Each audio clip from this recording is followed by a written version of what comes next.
KPU Kabupaten Solok, Sumatera Barat melakukan rapat pleno terbuka rekapitulasi daftar pemilih sementara atau DPS.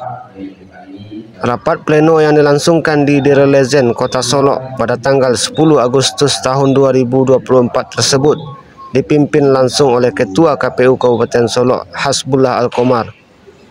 Selain itu juga hadir seluruh komisioner KPU Kabupaten Solok, unsur forum komunikasi pimpinan daerah, perwakilan partai politik, Bawaslu Kabupaten Solok, serta panitia pemilihan tingkat kecamatan atau PPK. Dan yang terakhir adalah petunjuk teknis nomor 793 dari KPU. Dalam rapat pleno tersebut, masing-masing panitia pemilihan kecamatan akan menyampaikan hasil rekapitulasi daftar pemilih yang telah dilakukan secara berjenjang dari tingkat negari hingga kecamatan.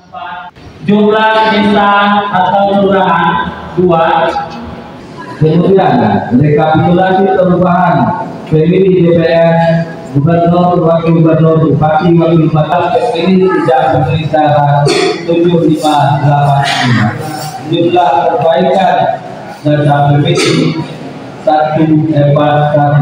Ada data sebanyak 20 jenis pemilih untuk pemilihan tersebar dari 6 negara yang kecamatan. Dan selisih 3 dan di Kota Lawe. Ya, pemutahiran dan penyusunan daftar pemilih itu dimulai dari turunnya data dari Kemendagri, kemudian diturunkan ke KPU kabupaten kota masing-masing dan kita lakukan pemetaan TPS. Kemudian hasil dari pemetaan TPS ini dibentuklah Pantarlih untuk melakukan pencocokan dan penelitian mulai dari tanggal 24 Juni sampai 24 Juli. Itu Pantarlih melakukan coklit turun ke rumah-rumah untuk mencoklit. Setelah itu dilakukan juga pemutahiran oleh PPS di tanggal 25 Juli sampai dengan 31 Juli.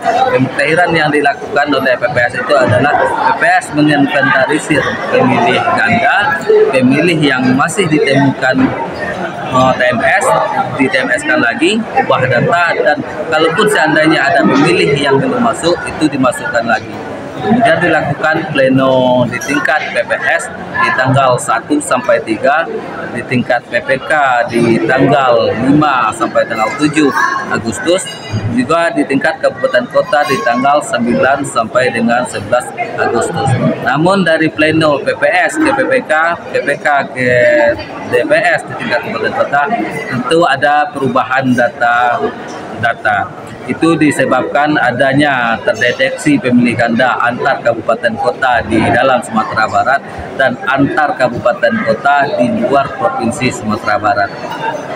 Ya, untuk jumlah sementara berjumlah 290.883. Namun itu tentu ada pergerakan kalau seandainya nanti ada masukan dan tanggapan dari peserta pleno, dari partai politik, dari Bawaslu ataupun Forkopimda.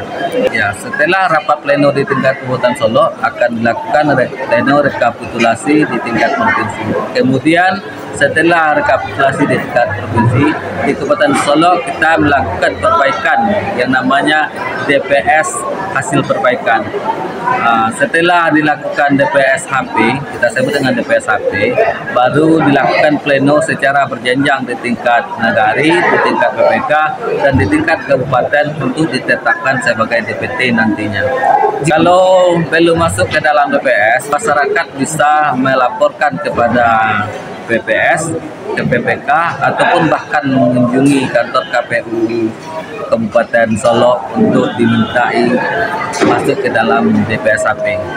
Untuk data ganda di Kabupaten Solok, apakah data ganda dalam Kabupaten Solok, di dalam Sumatera Barat antar kabupaten kota, dan di antar provinsi di luar Sumatera Barat, untuk sekarang itu sudah nol.